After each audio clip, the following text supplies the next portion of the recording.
Okay, back on Life today. Back on Life. Here it is. So I'm going to play this.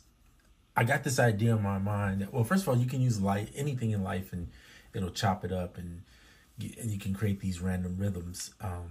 So sometimes it's fun. Like I know people get a percussion loop and they'll just drop it on the track and just use that loop. And it's fine, but it's nice if you can chop it up and use it in various ways. It'll kind of give you more use of that loop versus just using a loop or just trying to chop it up yourself manually and play it back. And Life kind of does that. I think of it as like it gives life to loops, right? Gives you some other ideas and things that you can use. So that's the benefit of it. So here's what the loop sounds like that I'm using. This is an DRE Drum volume pack 4 from the expansion where there's some loops.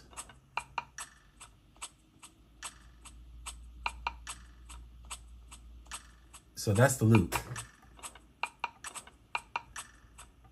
We'll kick here so it'll stop playing now. So I brought that loop into Life. I went through a bunch of different settings. You can make as many as you want. You can make a beat short list right here and keep certain ones. So I'll do this over here just so I can show you. But you're just hitting random till you find something you like. If you click this little box here, this little lock, it'll lock it to the metronome of here so you don't have to go setting 2 different things. Of course, you can do some pattern variation. You can do some sound variation, increase the density, the syncopation, and then the symmetry. I'm going to say it right. Symmetry of the sound too. And then I like to add swing. So there's a 16 swing. I usually go about 65, but you can change that up and adjust the groove how you want it. There's other swing patterns too. But I like a little swing with mine. So I'm going to show you what that would sound like. And then I'll show you what I settled on. So I muted the one here. So I have this basic beat going. Let me show you what this beat. It's not basic, but it is what it is. It's just the beat, right? That is basic. Let me take that back. Now that's me just creating something in here to put together a beat. Now here's the Life pattern with it, which isn't actually that bad. So that was randomly.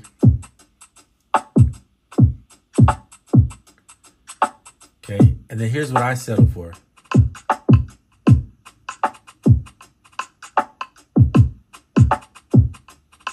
Now that's from taking this loop, which is okay, but it's real basic, and then going into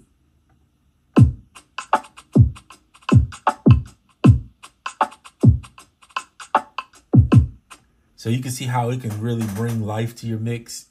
That little simple drum pattern now sounds like it has life to it. It has more rhythm to it. It has more groove to it. It just feels better, right? Then if I want to add in a second pattern, here's another idea. I can use this one. Maybe increase the density. Syncopation a little more. I actually like it where it was. I'm going to go back. You can adjust the pattern. Maybe a little bit there. I'm going to go back to where it was. I actually liked it where the original was. So then you say, okay, I like that pattern. And I'm going to put it maybe down on this track here. So just all you have to do is, again, click here and beat. There's so many options of how you want to stem it out. But you could just do, for me, I just do beat as a wave, right? It renders it. And then after it renders, you just grab it. You grab it from the same file, right, and bring it in. So I'm going to bring it in right here. Cool. I'm going to get rid of this one and this one. And then I like to go in and just adjust the volume so it sits in the mix a little bit better. So if I like it, then I just go Command J and it consolidates it to be just that. And then I'll adjust it. Let's see how it sounds. It's too loud for my taste on this particular track. I'm gonna just tone it down a little bit more, adjust it. So I like to hear how it comes out of the other track. Oh, you know what? I apologize. You're hearing the reason why it sounds louder is because you're hearing too much going on in the background. So let me bring that back up. And you'll see I'm just adjusting the gain over here of it.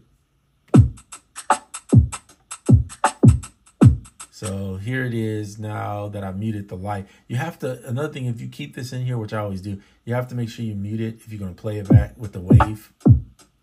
All right, let me turn this on so you can hear.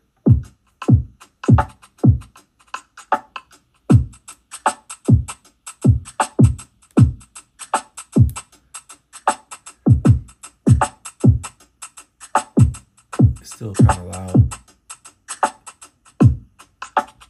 Yeah, I'm gonna turn it out just a little bit more. So you're just adjusting volumes to level it out, because the MIDI is gonna sound. Now, I haven't put any reverb on there. I haven't done it. So I usually add a little bit of drum reverb to it. And then I'll add some, I'm using the SP 303, SP Crunch, but it's through the Wolf compressor. So it's a compressor for the SP 1200 emulation. Remember, this is all emulation. And then I'm gonna put a little cassette on it, right? Just a little bit of cassette. Sketch cassette is what I'm using here, in case you want to know. So I'm using DRE Drums preset, and then I'm just adjusting just so it has a little bit in there. Now it should match the rest of the beat, because the rest of the beat has that.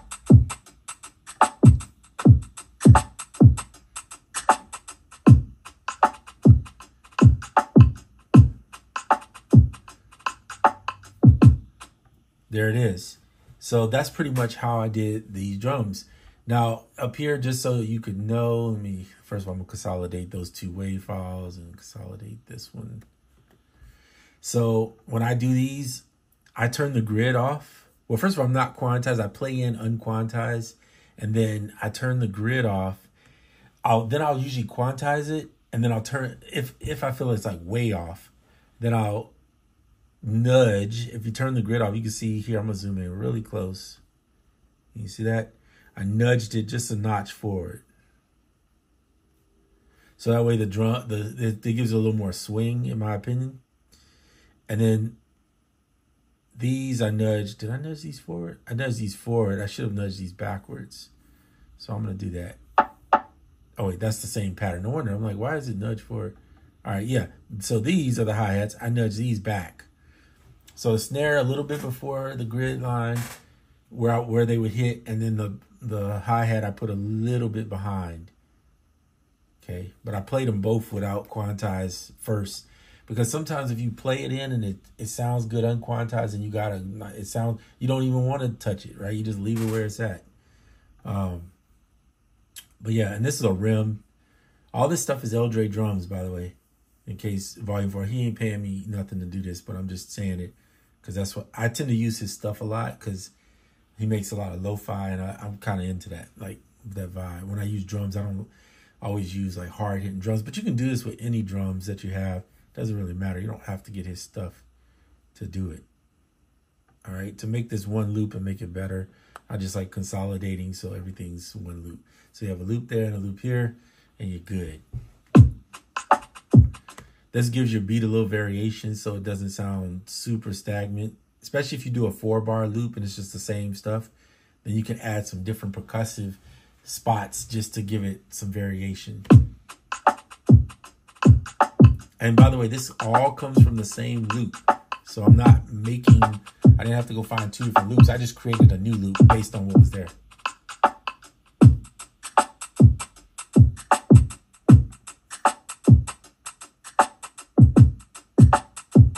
I'm gonna turn it down just a little bit more. All right, so there you go. And of course, you're always gonna adjust volumes.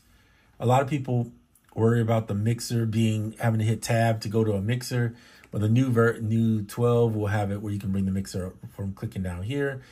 However, most of the mix stuff, like your panning, your volume, solo, record, mute,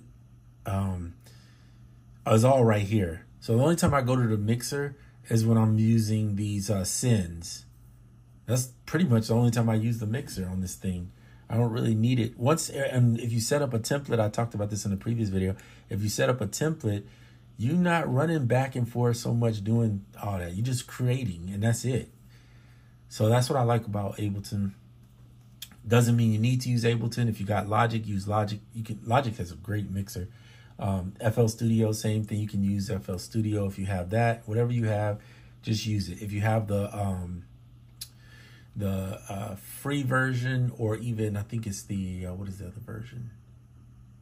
So the light version is free. The intro is like $100, and then it just goes up from there to standard, where you get unlimited tracks, to the suite where you get everything, right? Plus the Max for Live.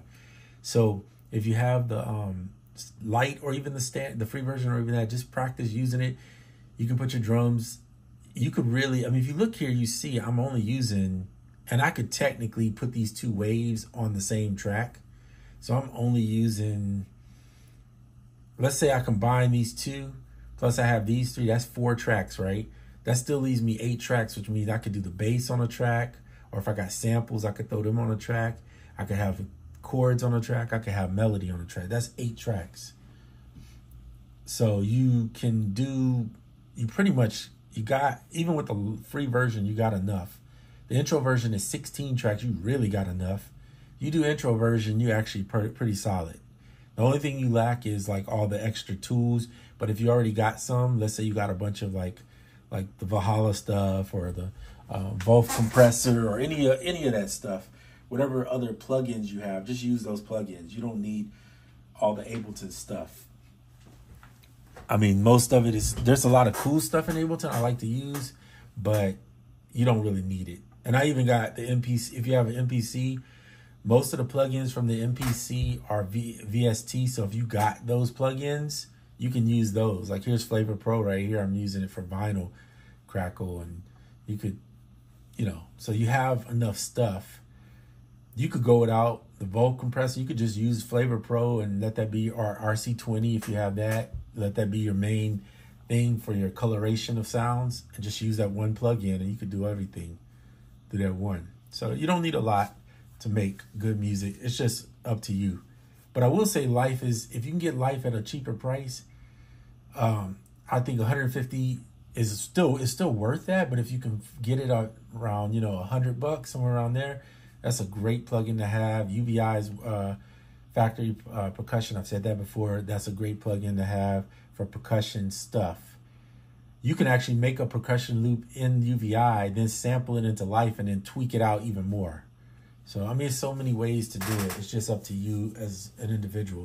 But let's say you don't, if I had to tell you pick one or the other, I would say go with Life, because you can find percussive loops online for free and all that, and just throw them in and make your own percussive stuff. So with Life, you got a little more, I don't want to say life, you have more life, but with Life, you have more options in that essence.